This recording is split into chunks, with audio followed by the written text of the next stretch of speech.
Hi, I'm Belinda Carley, the Director of the Institute of Personal Care Science, and today I'm going to show you how to create an organic conditioner that actually works.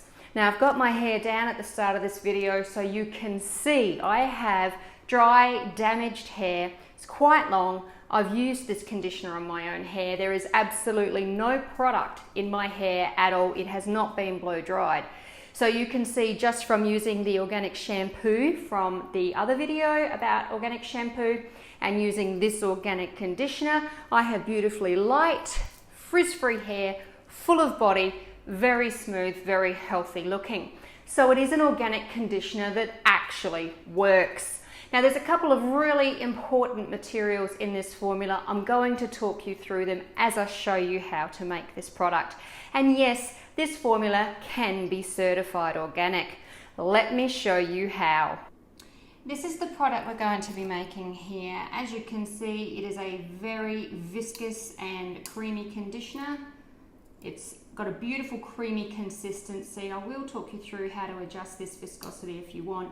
But a lot of consumers look at the viscosity of a conditioner as a mark of quality. How conditioning will it be?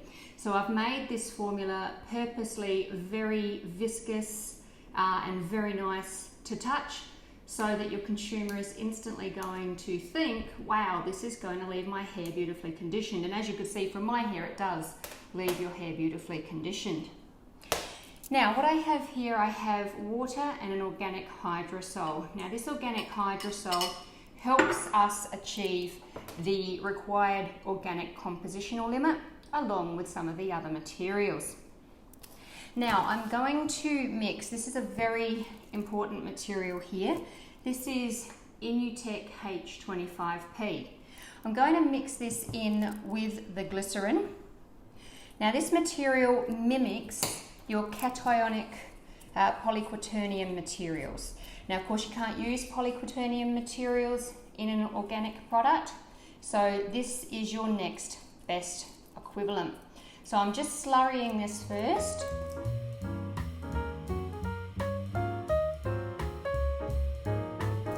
And then we add to the water.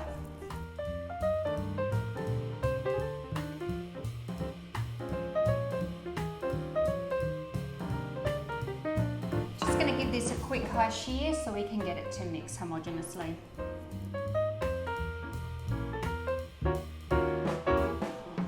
Next, we need to heat this up to 80 degrees and we'll add our waxy phase. Now in here I have a nice light feeling ester, it's Lexfil Natural.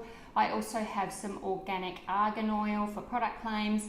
But this yellow product here is another very important material to get performance from this product. It is Plantaquat NC. Now this material here is actually anionically charged but has lecithin in it to give the hair a beautiful conditioned feel. There is currently no cationic equivalent that is suitable in organic products. So this material here gives us that fantastic conditioning end feel, even though it is anionic. I know conditioners are usually made with cationic compounds, but there is no organic alternative. This is a naturally derived material that can be certified in a certified organic product, and it is the material that gives great performance. So these two are your really important materials to achieve the end conditioning performance. Without them, you just won't have a conditioning product. So we need this water to be really hot because we are going to melt and emulsify these materials all in one step. I also have extra cetearyl alcohol added. Now the extra cetearyl alcohol in here helps give us this really high viscosity creamy product.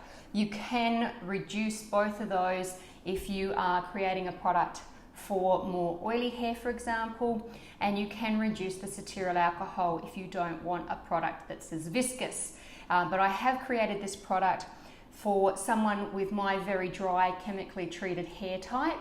Of course, you can adjust these materials down if you're creating for more oily hair types.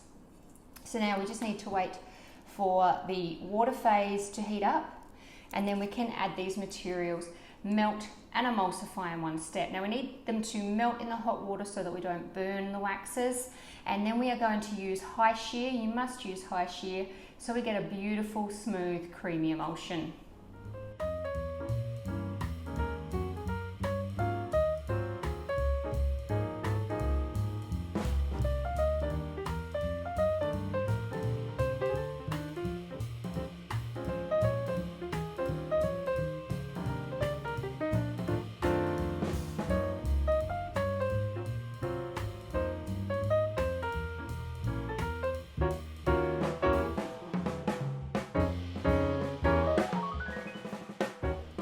Now, while that emulsion is cooling, I just want to run through something that is very different about this formula, besides the fact that you can certify it.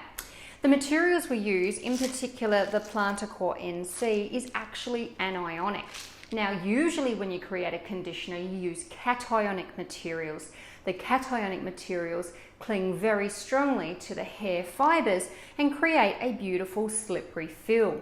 That is the one thing this formula is missing, but there is no cationic alternative at this point in time, which means when your consumer uses the product, yes, they can detangle their hair when it's wet, they can wet and dry comb it as normal, but they won't get a slippery feeling to their hair. When it dries fully, it does feel beautifully soft. But I just want to remind you, when you're looking at this formula and this video, if you're sitting there thinking, but hang on Belinda, you've got no cationic materials, that is why. But this particular material here, if you contact the supplier, they have some fantastic efficacy data to show you just how well it performs as a conditioning agent. And if you don't believe their data and my hair, well, there's nothing that's going to convince you. You really need to try it out and allow your hair to dry fully to feel just how beautiful this product leaves your hair feeling. And of course, combining it with the Inutech, again, a non-ionic material, it mimics your polyquaternium agents, but again, these materials can be used in certified organic formulas. So if you're wanting certified organic, these are your best choices. You just might need to explain to your consumer that while the hair's wet, it's not going to have that slippery feeling that they would get from a cationic material that you can't use in an organic product. Make sure the product is cooled using either propeller or sweeper mixing so that you can maintain homogeneous mixing as the emulsion cools. That is an important step. So you need high shear forming the emulsion and then low shear mixing to ensure the emulsion forms nice and homogeneous, nice and smooth as it cools. Now, when it's below 40 degrees, we can then add the heat sensitive materials. Now, I have pre-measured these. What I'm adding here, I'm adding some essential oils. I'm adding some of the cider vinegar. Now, you saw me use the cider vinegar in the organic shampoo video.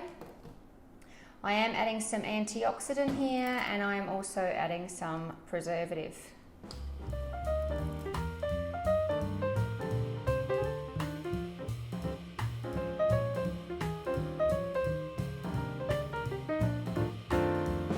Continue mixing under low shear to ensure it's homogeneously mixed through.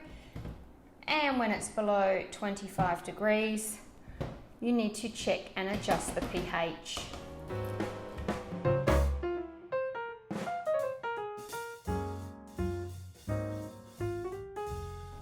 So there you have it, beautifully thick, rich, organic conditioner.